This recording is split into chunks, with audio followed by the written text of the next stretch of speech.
member of the Wasp squad that won the Heineken in 2007. Now Tommy Allen, and Villaseca gets it out to the form winger, arguably in French rugby, Sofiane Jitoun.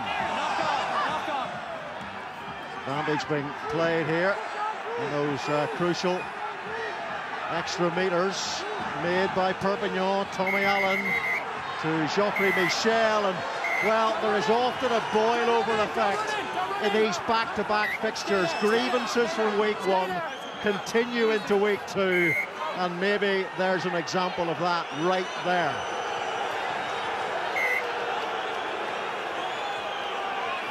Certainly a step up in intensity and ferocity in the hits this week.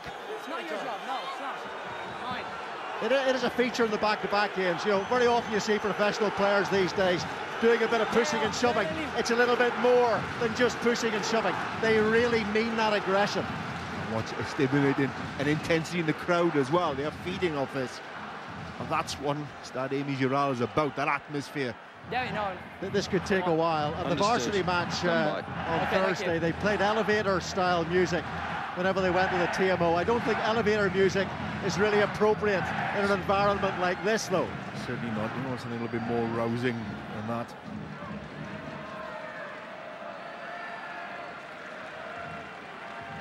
Well, there's a hand in the face of looks like O'Mahony from Romain Terrain.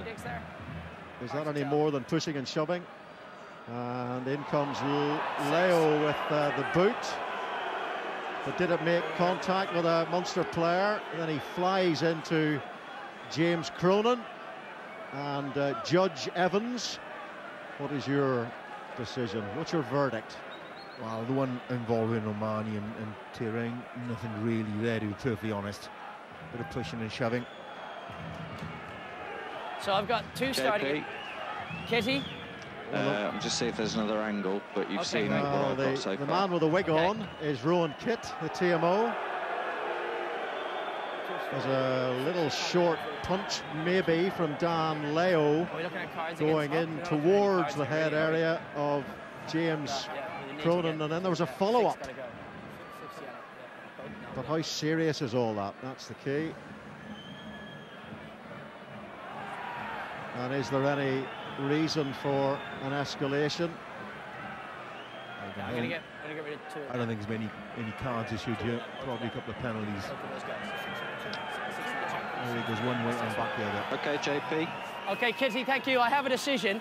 Fine. What we're going to do is we're going to go with the action here that was started by the number 2 and then was fed back in by the red 6. Okay, so they're the two I'm going to deal with. I'm going to speak to 6 about use of the foot. Okay, at the ruck area. Just 2 captains. No problem.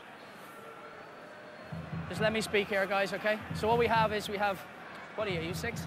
Okay. So we have 2 started the incident, okay? But you then got involved in it, and then you kept involved in it, and 2 kept involved with it, okay? We have 6 using the foot here, so I'm going to speak to him. But you and the number 2 are going to go yellow card, okay? You can't keep, excuse me, hold on. Both of these got to go. You think, all right? you think that's We're going to harsh? restart with a penalty to Munster. To Munster, okay? Because it was started by number 2. 2. No, that we'll talk later. 2. Tell her now. There are many professionals I've heard in recent times saying that, you know, you've got to remember that rugby is a contact sport.